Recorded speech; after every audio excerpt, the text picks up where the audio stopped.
One thing we've learned in 2020 about the COVID-19 pandemic is that for a lot of people, the fear is very real, especially if you've had a family member or friend that became very ill or one of those people that died.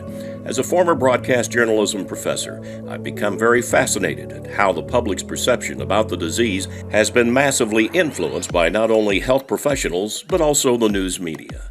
This video will look at how and why this has happened. In early March, the World Health Organization estimated that the death rate of COVID-19 would be 3.4% in the U.S. There were dire predictions that the death rate would exceed over 2 million people.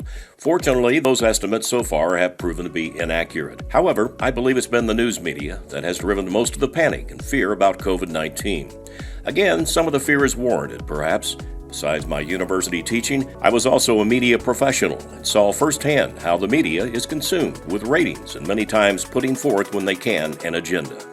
Their time spent covering a major story and how it's told can definitely influence how the public reacts to the content. An example of this is a recent survey from a research firm by the name of Kesk CNC.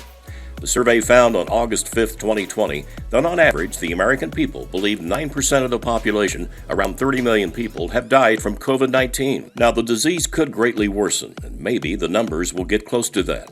But in actuality, to date, there have been 175,000 U.S. deaths, less than 1%, not 30 million. How could people be off that much in their thinking? The answers are misinformation and stories being changed and embellished when communicated from person to person, and a willing media that has frightened citizens into confusion from their seemingly non-stop coverage of every COVID-19 angle. With the calls for masks, social distancing, and not to touch, the American people have become victims, in my opinion, of media alarmism about how deadly the disease actually is. Don't get me wrong, this is a real disease and vulnerable people do need to take certain precautions. There have been too many deaths and sad stories surrounding victims and families, but there have been many bizarre tales on how people have acted towards each other in public.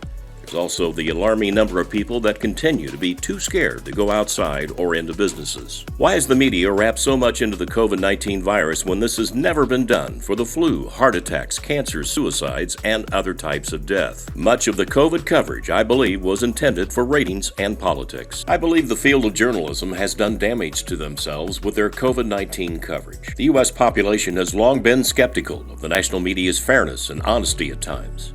According to Morning Consult Political Intelligence, a poll of Americans on April 22nd found the 9 leading national media outlets that their credibility since December 2016 has dropped roughly 9 percentage points. That's from 60.6% to 51.2% today.